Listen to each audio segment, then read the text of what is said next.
How often do we go through trials and struggles and wonder, why is this happening? What if instead of just seeing the hardship, we can learn to see God's hand at work, shaping us and preparing us for something greater? That's today's topic on the Daily Shift. Hello, and welcome back to the series, The Gratitude Shift.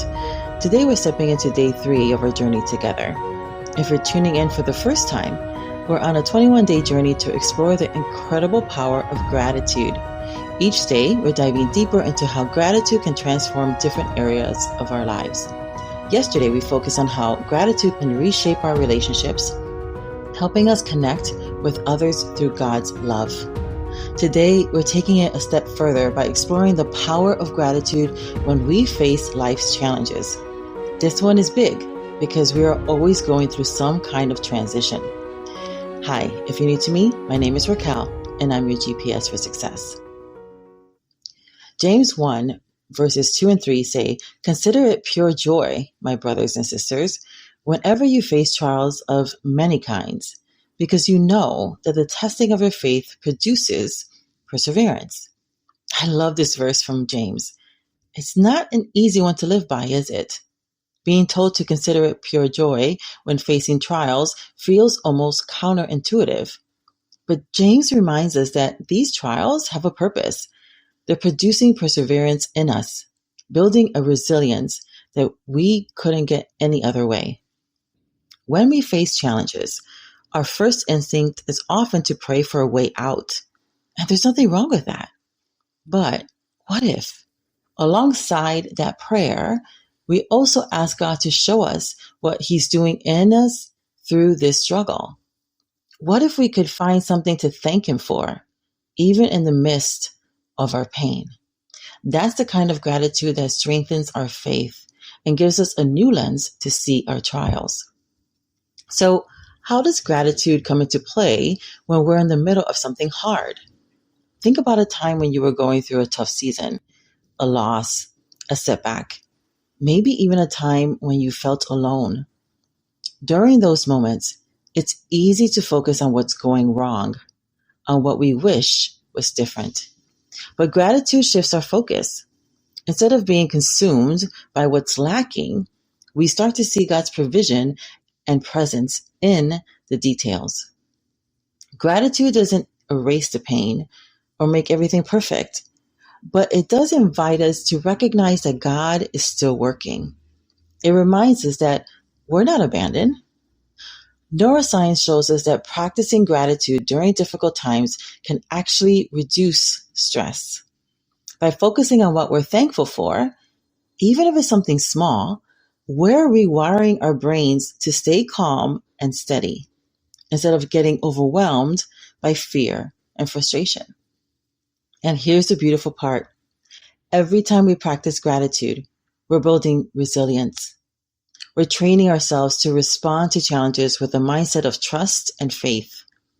God designed our minds to grow stronger when we rely on Him, and gratitude is one of the ways we can do that. So let's talk about what this looks like practically. Remember, you're going through a difficult season right now, and if you're wondering, how can I possibly be grateful for this? Or maybe it's not so difficult, but it's still a point of transition. Understand that, yes, in some moments it can be hard. But even in these moments, there are always a way to invite the gratitude in. So start small.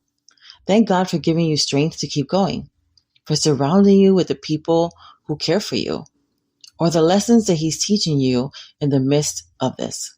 Sometimes, the only thing we can thank God for is His presence within us. You know what? And that's more than enough. As you reflect on your challenges, I encourage you to ask, what might God be doing in me through this? Maybe He's building patience. Maybe He's preparing you for something ahead. You know, that thing that you asked for? Or maybe He's using this season to deepen your trust in Him. When we look at our struggles through the lens of gratitude, we can start to see them as opportunities for growth rather than setbacks. Today, I invite you to take a few minutes to reflect on a current or past challenge.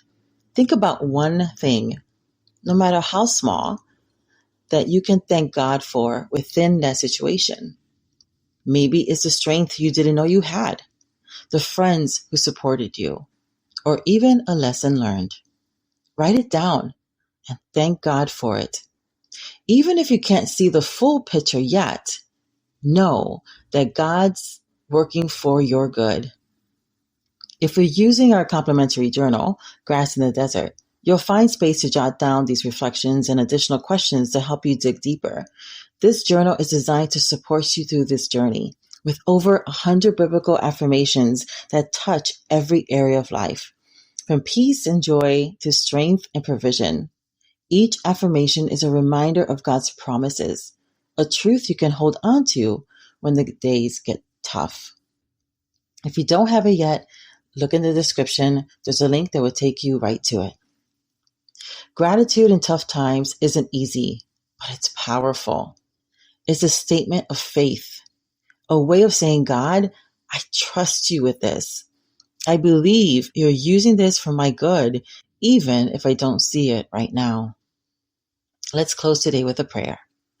Lord, thank you for being with us in every season, especially in the difficult ones. Help us to see your hand at work, to find reasons for gratitude even in the challenges we face.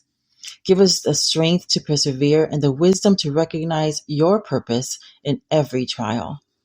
Teach us to lean on you, to trust that you are shaping us and strengthening us through each struggle. May our hearts grow in faith and resilience as we learn to give thanks in all things. In the name of our King Jesus, we say, Amen. And I would love for you to give the Amen down in the comments if you agree. Thank you for joining me today on the Gratitude Shift series. Tomorrow, we'll continue building on this journey, discovering more ways gratitude can reshape our hearts and our lives. And until then, remember to reach out to someone and let them know that you're grateful. Until next time, may God's richest and best be yours. Bye for now.